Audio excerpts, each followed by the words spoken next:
Buenas tardes, amigos. Soy Carla Díaz. Este es el canal Investigando la Historia. Y bueno, yo estoy emocionada por dos cosas.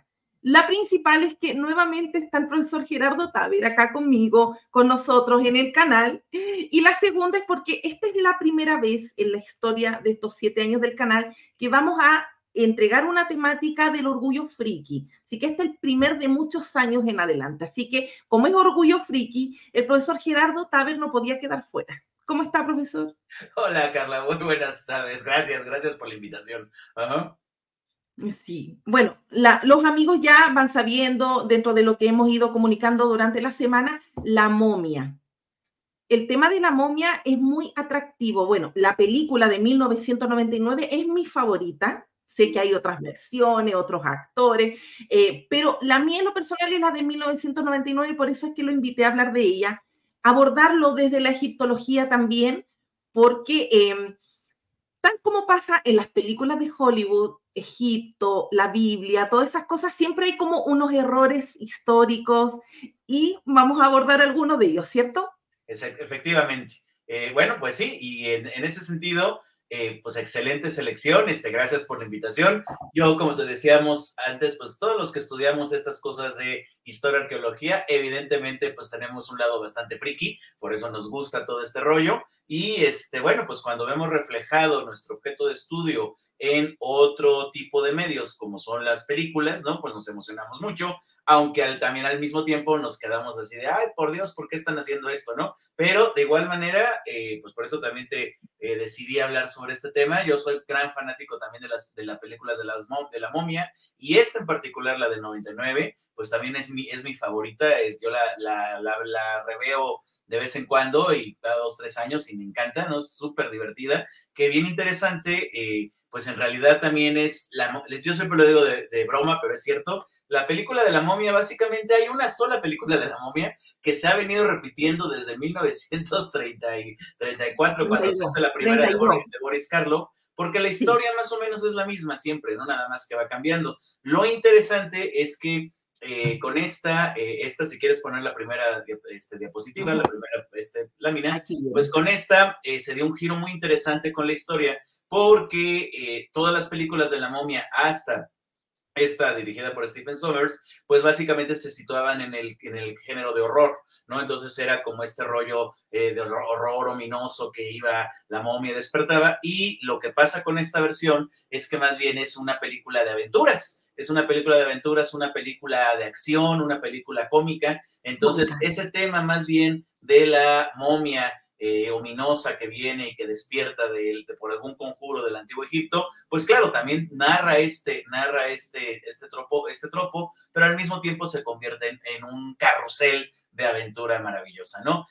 Es la primera de una trilogía. Desgraciadamente la trilogía, la primera realmente es muy buena, la segunda, que es la del Rey Escorpión, ya no es tan buena como esta, sigue pasando en Egipto, y la tercera pues sí es un bodrio, porque literalmente ya ocurre en China. Digo, no porque tengan que estar siempre en Egipto, pero ya se aleja totalmente mucho digamos, de sus raíces. Y bueno, pues ya eso será para otra ocasión. Pero entonces, fíjense, bien interesante, inclusive desde el póster que se nos presenta, ¿no? O sea, se nos presenta pues la narrativa de lo que está ocurriendo. Brendan Fraser como O'Connell, como este aventurero tipo Indiana Jones, pero como es un Indiana Jones, digamos, incluso un poquito antes, en principios del siglo XX, ahorita vamos a andar en eso. Y bueno, pues básicamente nos recuerda la composición también del póster, del cartel, pues una película más de Indiana Jones más que de una de terror, ¿no? Entonces vemos ahí el disco solar, la sombra ominosa del sacerdote Imhotep, un avión, arenas, Evelyn, su hermano, sacerdotes, o sea, todos los ingredientes que tiene,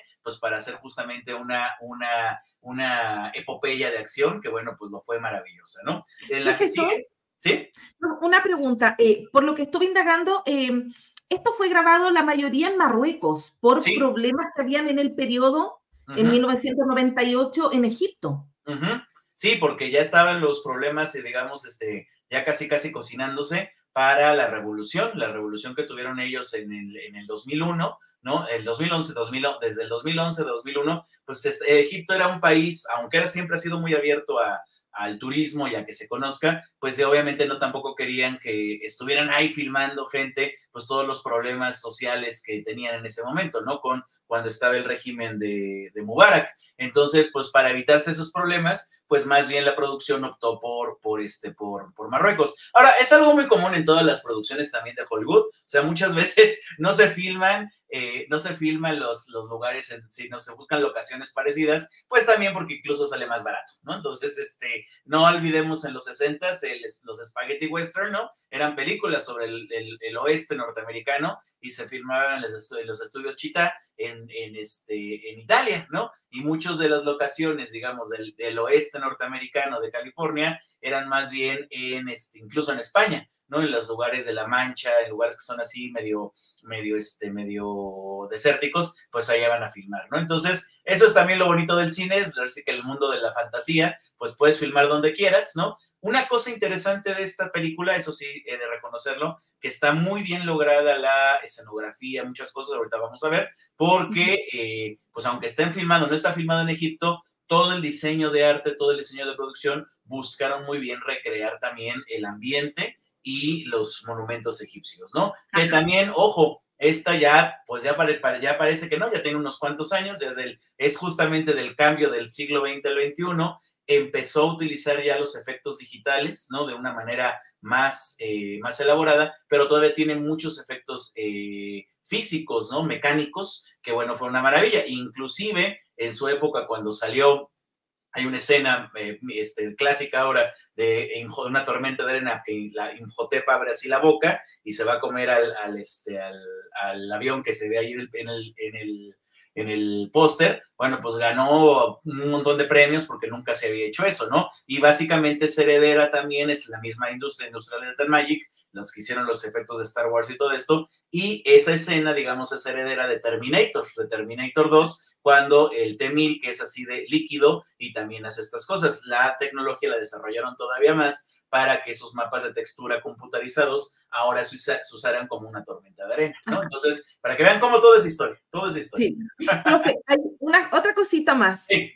Lo que tiene relación con el Antiguo Egipto está ambientado en la dinastía 19, ¿cierto? En el Reino Nuevo. Sí, las escenas que están en Egipto se supone que es en la dinastía 19, en el reinado de Seti I, ¿no? Que y lo demás, el tiempo de Evelyn, de Rick O'Connell, está ambientado en los años 20. En los años 20, efectivamente, exactamente, Okay. En años 20 del siglo XX, exactamente, ¿no? Entonces, bueno, vamos a irla analizando poco a poco, ¿no? Porque es una maravilla también verla, ¿no? Una de las protagonistas al principio y después nos vamos a ver al final que todo también es de acuerdo a esta bellísima mujer, a la actriz y modelo Patricia Velázquez, que toma el papel de Anck-Sunamun. Anck-Sunamun, este nombrecito que pues hasta ya se ha vuelto clásico porque el pobre Imhotep se la pasaba gritando en la película Anck-Sunamun, Anck-Sunamun, ¿no? Pues bueno, es el mismo nombre que la famosa esposa de Tutankamón, ¿no? El famoso rey niño. Aquí Anck-Sunamun aparece como una sacerdotisa y bueno, aunque la película nunca dicen exactamente sacerdotisa de qué diosa era, hay una escena justamente cuando aparece en el palacio que ella está con la diosa Bastet, la diosa gatito, ¿no? Entonces probablemente sería una sacerdotisa de ella. Y lo interesante es que fíjense cómo sigue este patrón, bueno, pues del exoticismo, de la parte exótica, digamos, erótica del Medio Oriente, porque bueno, literalmente también les paso algún tip. Ella lo que está utilizando en realidad no es un vestuario, es body paint, o sea, está pintada ella de dorado y todos los elementos que tienen ahí básicamente nada más trae un pequeño taparrabo, por así decirlo, y todo lo demás es su cuerpo, ¿no? Pintado de dorado, y de hecho en la escena de la película, pues cuando Imhotep la abraza y sin querer le corre un poco de la pintura del hombro, pues ahí se da cuenta el faraón que bueno, pues ahí estaban poniéndole los cachos, ¿no? Estaba ahí que estaba ocurriendo, ¿no? Entonces es una historia de amor porque Imhotep, como el sacerdote el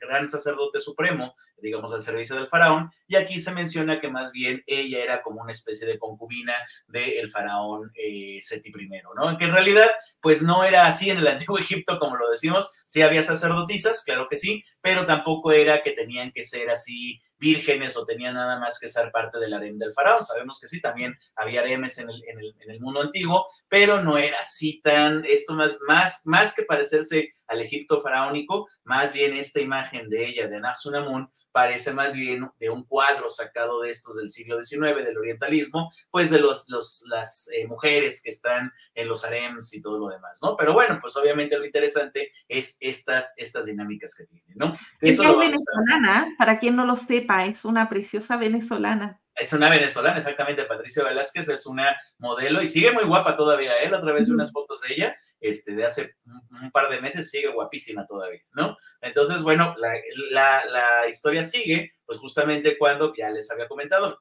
si vieron la película ya se la saben, entonces, bueno, pues son descubiertos ellos en estos, ahí está de este lado la diosa Bastet, como lo vemos, y entonces, bueno, pues básicamente el faraón, al enterarse de que pues le estaban poniendo los cuernos, algo está pasando ahí extraño, ¿no? Los dos toman partida y pues básicamente apuñalan, matan al faraón y bueno, pues es llamado a los Medjay. Aquí una cosa bien interesante, que esta película, eso sí, esta película, los diálogos que dicen él, Imhotep, Seti I y Anahsunamun, sí están hablando en egipcio antiguo, ¿no? O más o menos algo así, pero por ejemplo hay muchos diálogos que dicen los dos que si uno les pone atención, inclusive cuando Anahsunamun se suicida, ¿no? Ella toma esta daga que le van a sacar al faraón y algo dice ni het hut hai, ¿no? Que algo así como es, y lo traducen, mi cuerpo ya no será su templo, ¿no? Y se suicida, ¿no? Así muy al estilo seppuku japonés, nada que ver, en el antiguo Egipto no se hacía esto, pero sí muchos diálogos que dicen, incluso, por ejemplo, cuando Seti I los ve a Imhotep, dice, Imhotep, ¿no? Sem, ¿no? Dice, Sem es uno de los títulos de los faraones, que significa puro, ¿no? Entonces, Sem servidor, ¿no? Entonces, ahí dice, los que estamos enterados en eso, wow, pues hicieron su tarea los de producción, o sea, sí hablan, dicen algunas palabritas en egipcio antiguo, entonces eso le da un grado mucho más verídico, bueno, no verídico, pero más un plus a la película, ¿no? Bien sí, interesante, porque en la que sigue, no, en la que sigue, ahí no, sí nada más balbucean. Quería a la gente decirle, para quien no esté familiarizado con Imhotep, yo creo que si les muestro esta imagen, todos lo van a reconocer. Exacto, del meme, ¿no? De este meme.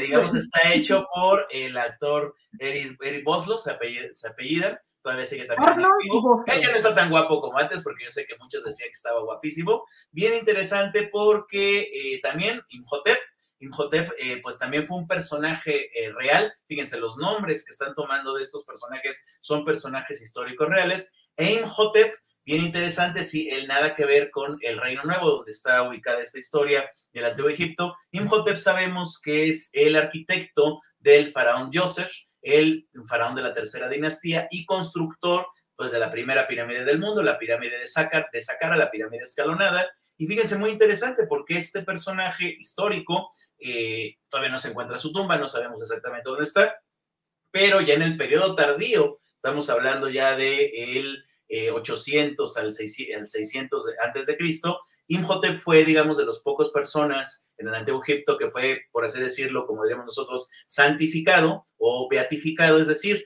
él se consideraba pues como que fue un gran sabio y entonces era un dios patrón, un dios menor, un dios patrón de los arquitectos y de los médicos, ¿no? Que después los griegos lo asociaron a Imhotep con Esculapio y de ahí tenemos justamente también este rollo de la medicina. Entonces los griegos incluso decían que Imhotep Esculapio es quien había inventado el arte de la medicina y está basado en este personaje real. Entonces, bueno, en el Reino Nuevo no tenemos demasiadas evidencias de personajes que se emanan a Imhotep, pero también Imhotep, ojo, era un nombre relativamente común en el Antiguo Egipto. Entonces el Imhotep arquitecto es de la tercera dinastía y había varios Imhoteps, ¿no? Que pues, se podían llamar como cualquier otra persona. Y entonces, bueno, pues también se ha vuelto célebre por el meme, por todos los demás. Y bueno, pues también casi todo el mundo le dice Imhotep, ¿no? Porque pues en español pensamos que no se pronuncia el H, pero sabemos que el nombre original es Imhotep. Imhotep que significa aquel que está satisfecho, aquel que satisface. Ese es el nombre, lo que significa su nombre. Y el nombre de ella, Anahsunamun,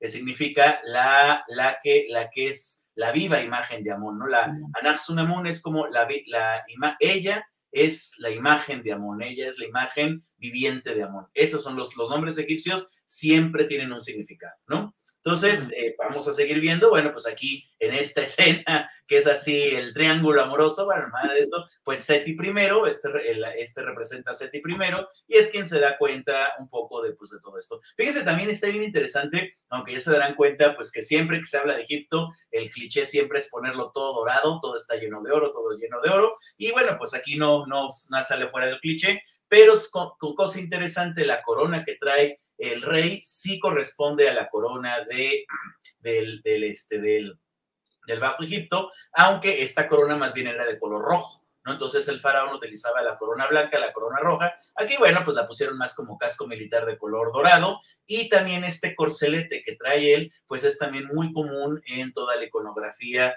guerrera que también el faraón y los dioses van a traer. Entonces, en realidad, pues sí, hicieron muy bien su tarea los diseños de producción, porque sí se basaron en varias cosas, pues vamos, de la iconografía del arte faraónico, ¿no? Entonces, bueno, representa a Seti primero, ya como ya les platiqué, ya he visto la película, pasa esto, lo matan, y bueno, pues básicamente por eso es que se da la maldición a Imhotep de enterrarlo en vida, y bueno, ponerle la maldición, que es lo que va a hacer que se convierta después en este ser en la momia, ¿no? Entonces, la que sigue, pues Profesor, vamos a... una pregunta ahí, el tema este de las maldiciones, todo esto, ¿se arrastra a raíz de lo del descubrimiento de la tumba de Tutankamón? Sí, claro, sí, bueno, ya había antes un poquito en el cliché occidental, pero sí, este rollo de las maldiciones, evidentemente, pues bueno, es una maravilla. Les vamos a compartir después, ahí tenemos un artículo que hicimos Rodrigo y yo sobre magia y maldiciones, ¿no? Está ahí disponible en línea. Y sí, justamente es a partir del descubrimiento de la tumba de Tutankamón que pues se dice, cosa que no es cierto, incluso se aseguraba que había una inscripción que decía que quien perturbe el sueño del faraón, pues la muerte llegará con alas rápidas, ¿no? Y pues esa inscripción no existe en la tumba de Tutankamón, no existe en ninguna otra de las tumbas del Valle de los Reyes, pero bueno, pues se volvió mediático. ¿Cómo se volvió mediático? Bueno, pues porque se empieza a morir gente perfectamente explicable, ¿no? Desde Lord Carnarvon y todo lo demás.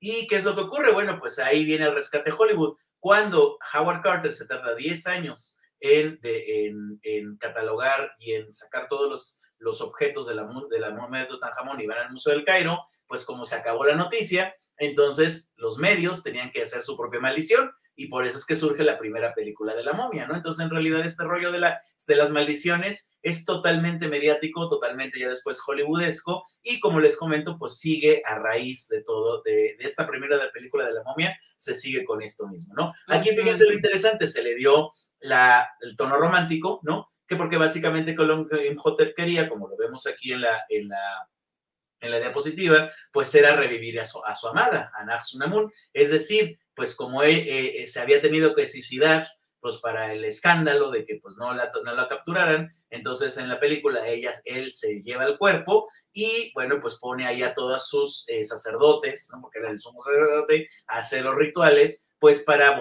que vuelva a la vida otra vez a Anck-su-namun. Esto evidentemente, pues eso sí, no, nada que ver con la realidad. Aquí lo interesante es que, bueno, todos los sacerdotes de igual manera, véanlos, están todos pintados de dorado, ¿no? Todos tienen que estar dorados, y Anck-su-namun, a pesar de que, pues ella lo que hizo fue que se perforó el estómago y se sacó las tripas, ¿no? Se sacó el intestino, pues ahí la vemos ya sin ningún problema. Y bien interesante, sobre esta tabla, esta mesa, hay 5 elementos, si los pueden ver bien ahí, que son los vasos cánopos, ¿no? Que si nos vamos a la siguiente imagen, pues nos vamos a ver qué pasó ahí. Son 5 vasos, y en realidad no, siempre se usaban 4, ¿no? Los vasos cánopos, ¿para qué servían? Bueno, los vasos cánopos servían para depositar, sí, las vísceras de las personas, porque lo que se hacía era el proceso de momificación, de embalsamamiento, y entonces esto duraba 70 días, y se retiraban los pulmones, el estómago, el hígado, y se ponían en cada uno de estos vasos. Los vasos tenían en su tapa las cabezas de 4 dioses, que son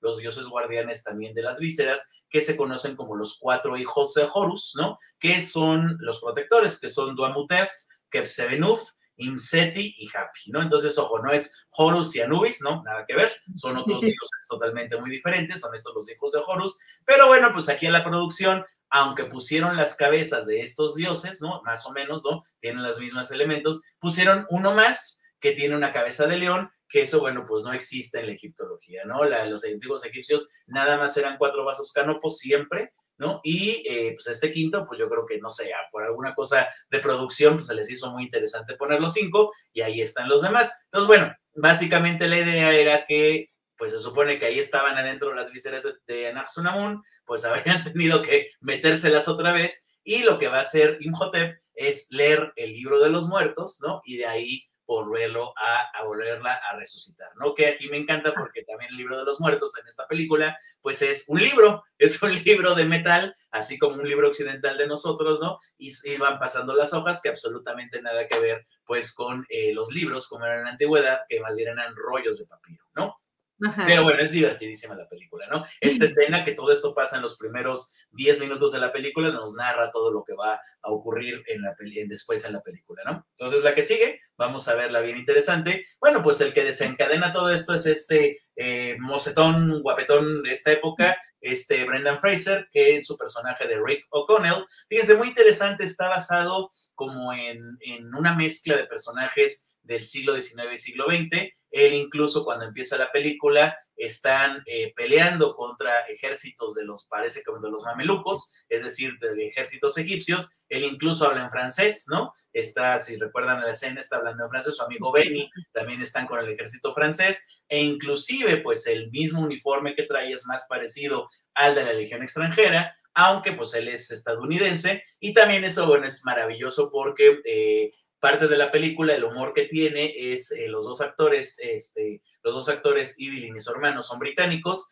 Brendan Fraser es, como decimos aquí en Latinoamérica, gringo, no es estadounidense, y se la pasan criticándose, ¿no? Así de, oh, Americans, ¿no? Así con y sí, es una cosa bien interesante, porque en los 20, déjenme decirles, en principios del siglo XX, también la egiptología norteamericana, se veía pues como los europeos se veían a los gringos pues así como cowboys, ¿no? Se decían, sí, pues claro, estos son vaqueros incivilizados, no tienen la cultura que tenemos nosotros en Europa, y eso también se ve muy bien reflejado en la película. Todos los que son los americanos, pues andan así como vaqueros, y andan, ¡vieja!, ¿no? Disparando y toda la cosa, y más bien Rick O'Connell, como él había estado en Egipto y él era una especie de cazarrecompensas, él andaba haciendo varias cosas, él conocía muchas cosas, y pues al final, pues no es tan gringo como los demás, ¿no? Pero es bien interesante porque digamos que representa Rick O'Connell en este personaje, pues una suerte de mezcla de aventurero, cazarrecompensas,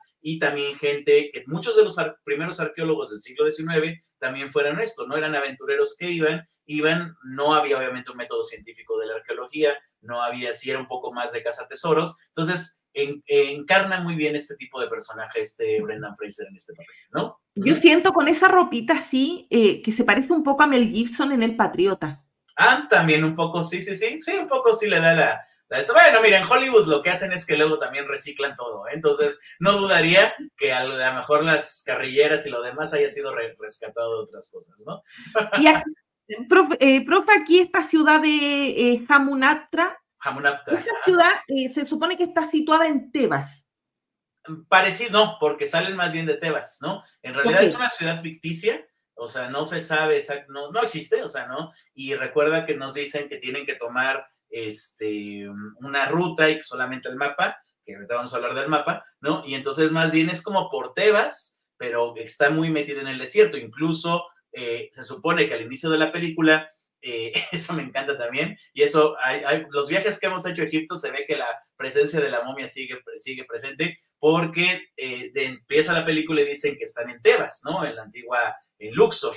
Y entonces cuando inicia la película se ve la esfinge, se ven las pirámides y se ven los templos de Tebas. Y la gente todavía cree en la actualidad, pues es que todo está en un mismo lugar. Y pues dices, no, o sea, Tebas está a 700 kilómetros al sur, hay que tomar un vuelo, ¿no? Hay que tomar un vuelo para llegar, no está todo en el mismo lugar, ¿no? Entonces la ciudad de Hamunaptra se supone que estaba muy metida en el desierto, no dicen si al oriente o al occidente, y era como una ciudad de los muertos sagrada, algo así. Pero bueno, esa no existe, ¿no? O sea, pero, ya, eso aclarar, que no existe.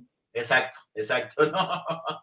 Muy bien. Bueno, la que sigue bien interesante porque también, bueno, donde se enteran de todo esto, pues va a ser en el Museo de Antigüedades, el Museo Egipcio. Fíjense, es bien interesante porque digo, es obviamente película, esta es una escenografía, pero está hecho más o menos a la medida, más que el Museo del Cairo, el Museo del Cairo en el actual Tahrir, más bien evoca un poco al Museo del Bulaq.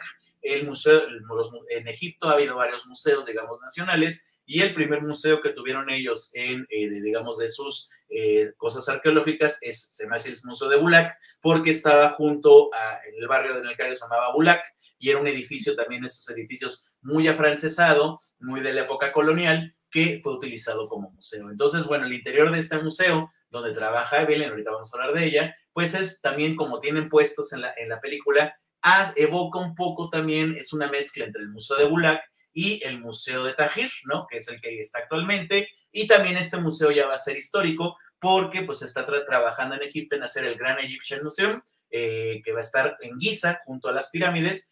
Ya en el anterior viaje que hicimos ya lo conocimos de fuera, y ahora en el Congreso de Egiptólogos antes del COVID nos dieron un tour por dentro, todavía está en obra, no lo van a acabar todavía, pero es inmenso, va a ser el museo más grande del mundo de arqueología, no sé si es inmenso el museo, pero bueno, es lo bonito de eso, es que como está situado en los años 20, pues justamente se estaba casi estrenando el Museo del Cairo, el Museo de Tahrir, y más bien es una mezcla, en esta fantasía de la película, es una mezcla entre el Museo del Cairo, del Museo de Tahrir y el Museo de Bulaq, ¿no? Se llama el Museo de Tahrir porque la plaza que tiene, muy parecido a Egipto, a nuestros países latinoamericanos, siempre hay una plaza de armas, siempre hay un gran zócalo, en México le decimos zócalo, digamos una gran plaza, y todos los edificios importantes, siempre el Palacio de Gobierno, la iglesia, la catedral, están aquí. En el mundo musulmán es muy parecido, tenemos una gran plaza, y allá tienen también mezquitas, ¿no? Palacios, edificios de gobierno,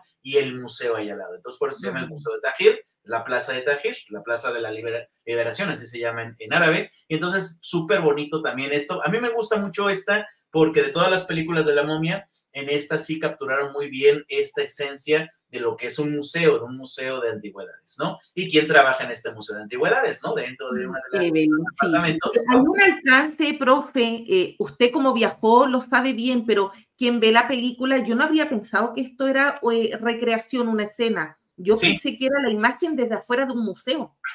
No, sí, parece, pero no, No, sí, recreación. No, el museo, el actual, el del Cairo, es enorme, es 5 veces o 10 veces más grande que esta escena. O sea, la fachada es inmensa. Y ahora el que sigue, pues sí es literalmente faraónico, Y bueno, pues justamente una de las que trabaja y otra de las protagonistas, está Ivy, ¿no? Que la interpreta también la bellísima bellísima y talentosa Rachel Weisz. Aquí lo interesante de este personaje, a mí me gusta mucho, es de que ella, bueno, está trabajando, ella es una egiptóloga y básicamente trabaja pues en la biblioteca, ¿no? Entonces, eso es muy importante también, eso me gusta mucho de la película, porque mencionan que es el museo, pero el museo también tiene su biblioteca, y efectivamente, yo trabajo en un museo, y mi museo también tiene una biblioteca, y todos los museos también tienen bibliotecas, porque es parte, ¿no? Entonces, ¿dónde se realiza la investigación? La gente piensa que los museos solamente son repositorios para guardar objetos, no, también son repositorios del conocimiento. Entonces, bueno, Ivy está trabajando en los archivos en la biblioteca de este museo, y bueno, tiene esta maravillosa escena. También una cosa muy importante, creo que aquí hasta nos sirve mucho también para hablar del rol de la mujer. En los 20, bueno, pues ya había muchas mujeres, ojo, chicas, en la egiptología siempre las mujeres han sido muy importantes. Tenemos egiptólogas maravillosas desde el siglo XIX, Amalia Edwards, que fue Sí, maravillosas. Y por ejemplo, están los de Garis, hay muchos, no muchos apellidos, pero hay muchas egiptólogas que van a estar trabajando continuamente, y también muchas van a estar trabajando en archivos. En la egiptología seguimos utilizando mucho el famoso catálogo de Porter and Moss, ¿no? Son los apellidos de 2 egiptólogas, que básicamente ellas, yo creo que Ivy está inspirada en Porter and Moss, va a ser que van a estar catalogando, van a estar fluyendo mucha información desde el siglo XIX, y quien va a estar catalogando y haciendo coherente esto van a ser estas 2, Porter y Moss, y bueno, pues sí está un poquito inspirada en ellas, ¿no? Entonces, fíjense, incluso está vestida pues muy formalmente, hasta con corbata, y esta escena a mí me encanta, bueno, porque ella sí no lo tiene que fingir, con su acento británico empieza así a ver el índice, y dice, tutmosis, ¿no? Así, oh my God, what are you doing here, ¿no? Dice, ¿qué estás haciendo aquí? Y bueno, pues básicamente la escena cómica, espero que nunca nos pase eso, es que ella pasa el libro de un estante a otro porque estaba mal acomodado y pum, pum, pum, pum, pum, va tirando todos los libros, ¿no? Que bueno, en efecto dominó, se hace todo un caos ahí en la biblioteca, ¿no? Si realmente eso pasara en la vida real, no digo que no llegue a pasar, esperemos que no, nunca se ponen los libreros de esta manera, pero pues sí sería totalmente un caos que no solamente nos costaría el trabajo a quien lo hizo, sino muchas décadas de trabajo, ¿no? Pero aquí lo interesante, y eso es una cosa muy importante que creo que incluso está adelantada a su época esta película, pues porque realmente la protagonista más que O'Connell es ella, es Ivy, porque más bien O'Connell es el chico guapo, aventurero, que dispara antes y piensa después, y más bien ella es el cerebro, ella es quien dice, claro, no, hay que hacer esto, hay que hacer lo otro, ¿no? E incluso O'Connell le hace caso a ella, porque dice, no, pues tú eres la que sabes, ¿no? Entonces, eso es bien interesante, ¿no? O sea, sin tantas discusiones del feminismo como ahora las tenemos, ¿no? Que digo, está bastante bien. Esta película, finales del siglo XX, ya está poniendo en su justo lugar el papel de la mujer dentro de la egiptología, ¿no? Sí, hay un alcance para la película, ella es experta en jeroglífico, ella descifra los jeroglíficos. Exactamente, exactamente, pues es una egiptóloga en todo hecho y derecho, ¿no? Es especialista en jeroglíficos y en leer textos antiguos, ¿no? Entonces, bueno, pues eso nos da pie, la que sigue, por favor, ¿no? Pues, última cosa, profe, sí, claro. Tanto. Evelyn Carnahan, leí por ahí que este apellido Carnahan tenía relación con Carnavon. Sí, exacto. Pues quisieron hacer como una especie de epigrama, ¿no? Pues para relacionarlo con esas cosas. Te digo, esta película, sobre todo la primera, está muy bien pensada, tiene muchos guiños a gente especializada en Egipto, o sea, que la puede disfrutar mucho más, ¿no? Con estos detalles, y aunque la gente no esté especializada en egiptología, pues también la disfruta. Entonces, esto quiere decir, pues, que hubo muy buen diseño de producción atrás, ¿no? Obviamente es una historia de ficción, pero la ficción con estas cosas bien hechas en la realidad, pues se disfruta aún mucho más, ¿no? Mira, incluso en la escena, lo que estoy viendo ahí atrás, están los libros en los estantes, pero el estante que está en la parte de atrás tiene estas carpetas, estas cosas grises, y estas todavía se siguen utilizando, son portafolios, entonces muchos folios que todavía no es un libro, no sé, sino más bien son las notas de campo, son todo lo que se está haciendo, se tienen que también catalogar de esta manera. Entonces, pues esos guiños, no solamente, o sea, es una escenografía, pero al mismo tiempo sí tiene elementos de la realidad, que eso es lo importante, lo bonito de este tipo de películas, ¿no? Claro. Y la última imagen. Aquí. Ajá, bueno, pues todo empieza porque, pues bueno, se descubre O'Connell en la película, pues se da cuenta que él estuvo en Hamunaptra y hay un famoso mapa, ¿no? El famoso mapa del tesoro, el tesoro que está oculto, que va a ser en la ciudad de Hamunaptra, y en una especie como de cajita, que es como un alajero que se le daba vuelta, tenía dentro un papiro, y ese papiro doblado tenía el mapa de cómo llegar a Hamunaptra. Y esta es justamente la imagen del mapa para llegar a Hamunaptra. Si bien Hamunaptra no, les digo, no existe, no está en la realidad, sí, cosa interesante, sí hay mapas. Sí había mapas en el Antiguo Egipto, se han encontrado poquitos, pero sí, sobre todo más bien en ostracones y en algún papiro, mapas, pero que los propios egipcios utilizaban, pues para guiarse en las rutas de comercio. Una muy interesante es la del Wadi Hamamat, que es un wadi, es un lecho río de seco, que salía de Luxor, del actual Luxor, de lo que es Tebas, y conectaba, era mucho más fácil atravesar ese wadi para llegar al Mar Rojo, ¿no? Entonces era y sobre todo también tenía muchas canteras de varias piedras y se ha encontrado muchísimo ahí, ¿no? Aquí lo interesante es que si bien nada que ver, los mapas de la antigüedad son más, pues más topográficos, como podríamos pensar nosotros en la actualidad, o sea, sí dibujaban parte del relieve. Bueno, pues este es una especie, digamos, más simbólico. Aquí vemos a la diosa Mat con sus alas extendidas, y digamos que en el centro vemos al dios Osiris, y parece que salen varios caminos de él. Entonces el dios Osiris que está ahí sentado, bueno, pues está sacado de una de las viñetas del libro de los muertos, también Matt. Lo interesante es que incluso los jeroglíficos están bien diseñados.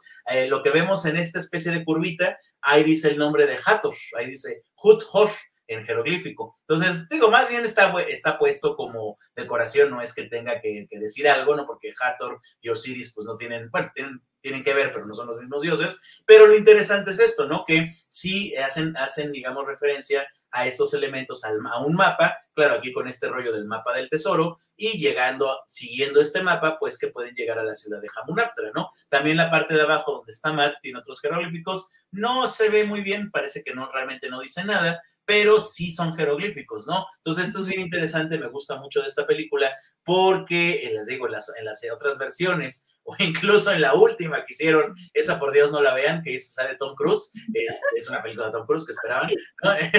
Y ahí la momia, ahí se inventan una historia todavía más rebuscada, que según esto ella era, la van a enterrar, es una princesa, ahora la momia no es mujer, sino no es hombre, sino mujer, y la van a enterrar a un lugar de Mesopotamia, y entonces sale ahí cubierta de escritura cuneiforme que no tiene nada que ver, ¿no? Entonces, y nada que ver y no dice nada. Entonces, por lo menos esta me gusta mucho, como les comento, porque la producción sí se fijaron en que por lo menos, aunque salga, esta imagen dura menos de 2 segundos en pantalla, pero no importa, está muy bien hecha, tiene elementos que sí son reconocibles de la cultura del Antiguo Egipto, ¿no? Entonces, la historia también era esto, ¿no? O sea, seguir el mapa del tesoro, seguir dónde va a estar. Y bueno, pues incluso la egiptología actual, pues digo, no es así, pero sí se siguen pistas, uno va siguiendo, no el mapa del tesoro, pero uno va, sí, ser arqueólogo, yo soy arqueólogo, es pensar como detective, ¿no? Entonces ese es ir viendo las pistas que se fueron dejando en diferentes lugares, es como llegar a la escena del crimen, claro, 3000 años después, y bueno, tratar de reconstruir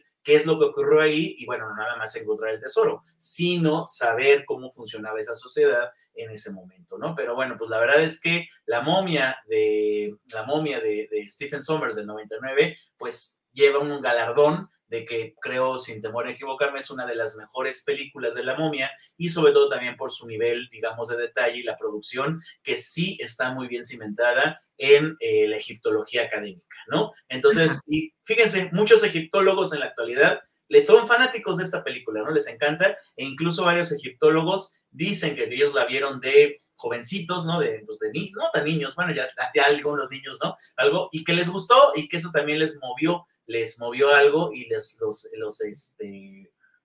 motivó a incluso estudiar egiptología, ¿no? Entonces, yo en mi historia personal, les cuento rápido, yo cuando la primera vez que fui a Egipto, fui en 1997, entonces yo estaba muy niño todavía, bueno, muy adolescente, fui con mi mamá, porque ella quería conocer Egipto. Yo, la verdad es que en esas épocas, pues yo así como que estaba pensando en hacer otras cosas de mi vida, no lo sé, y cuando veo aquello me quedo, wow, me quedo fascinado, y dije, de aquí soy, o sea, yo quiero estudiar para entender lo que acabo de ver. Entonces, regresando de Egipto, no lo recuerdo muy bien, fue en el 97, finales del 97, diciembre. Entonces regresamos a América, México, en 98, y al año se estrena la película de La Momia, y la voy a ver en cine, y veo pues que muchos de los escenarios y mucho de lo que pasa, yo había estado menos de un año antes, no, pues me encantó, ¿no? Entonces para mí fue así como, bien, traigo mi camiseta de La Momia, ¿no?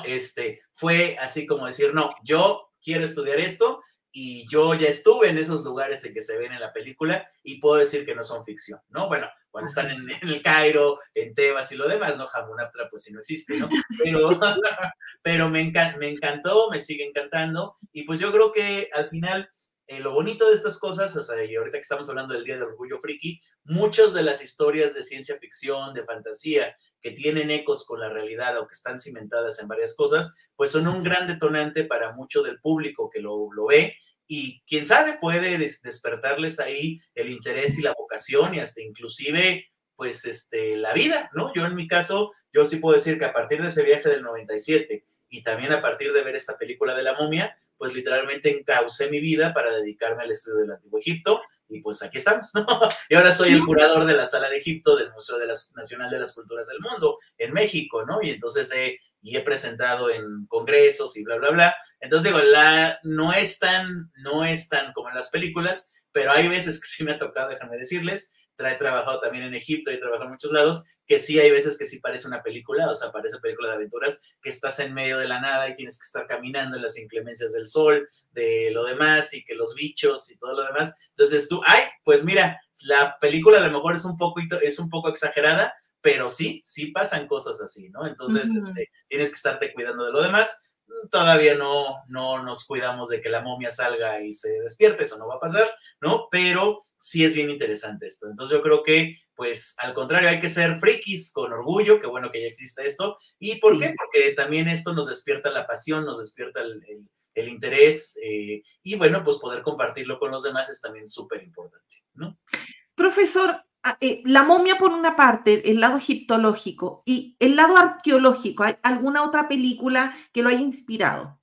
Uy, bueno, a mí, obviamente, yo nunca lo voy a negar, las de Indiana Jones me encantaron, las primeras, ¿no? Son una maravilla, incluso la última me gustó también bastante, la Carrera de Cristal no tanto, fíjate, y hay una, bueno, eso ya entendiéndolo más bien en historia, yo estaba muy niño, no sabía qué pasaba, pero cuando sale la película de Indiana Jones, en los 80s, pues creó una serie de películas clase B y una serie de películas, digamos, que trataban de emularlo. En México decimos la palabra chafísima, chafa, o sea, malísimas, ¿no? De clase B. Y hay una que no es mala, pero tampoco es buena, pero hay una que se llama Las Minas del Rey Salomón, que está basada en una novela, que, bueno, aquí el Indiana Jones, de hecho es antes de Indiana Jones en el mundo literario, se llama Alan Quatermain, y es una maravilla de película, es de estas clase B que hicieron en Italia, es estadounidense, pero que filmaron en Italia, y la idea es también hacer el aventurero y todo, el aventurero que está en busca de un tesoro y lo demás. Entonces, por ejemplo, a mí esa me gustó mucho, hace mucho no la veo, a ver si luego la puedo encontrar,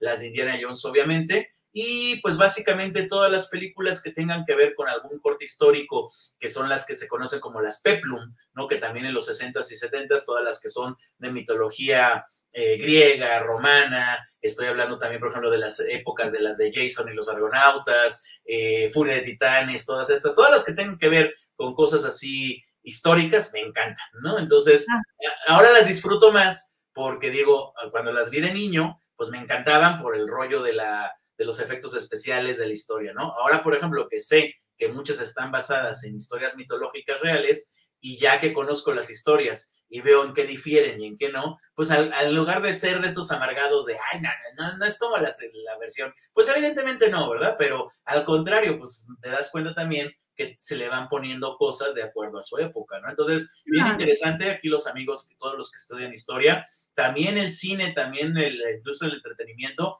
pues tiene su historia, y podemos rastrear en qué época está hecha, no nada más porque tengamos el dato, sino incluso los gustos de la época, ¿no? Entonces, por ejemplo, 60s, ahí los ves a todas las chicas con unas minifaldas a gogo y a yeye, que nada que ver con la moda original griega y romana, ¿no? Entonces, por ejemplo, las de Ben-Hur, las de Cleopatra, la Cleopatra Elizabeth Taylor, con unos maquillajes así de los 60s, que nada que ver con la realidad histórica, pero pues uno la ve y entonces, claro, entiendes que es una película de su época, Situarla, otra época. Ajá, se sitúan en su época. Profesor, de verdad que qué orgullo poder tenerlo en el canal, porque usted tiene la ventaja de su conocimiento y preparación está enriquecido por dos grandes lugares, o sea, el Antiguo Egipto y México. Sí, gracias. Entonces, de verdad qué ventaja y qué lindo poder contar con usted para este mes del orgullo friki, tenerlo en el canal después de décadas que no nos visitaba. No tanto, pero sí se siente así, ¿no? Bueno, una última cosa que me acabas de decir, si lo puedes poner después, incluso las películas de la momia, ¿no? Estoy hablando más bien las de los 30s, fueron tal boom en el mundo que incluso en México tenemos versiones de la película de la momia, ¿no? Que se llama La Momia Azteca. Entonces es una maravilla. Sí, no, búscala en internet, eso se llama La Momia Azteca. Y básicamente la historia es la misma, nada más que es una princesa azteca, que entonces es momificado el otro y vuelve a la vida, ¿no? Y después cambió a una que se llama las luchadoras contra las momias. Entonces también tenemos al famoso El Santo, que es como el superhéroe mexicano, el luchador, peleando contra las momias, ¿no? Entonces tú de, wow, o sea, es que fue un boom internacional, o sea, la película de la momia la de los 30 y todas las demás que hubo, también detonaron un montón de maneras de ver las cosas. Y claro, en México, pues como también tienen muchas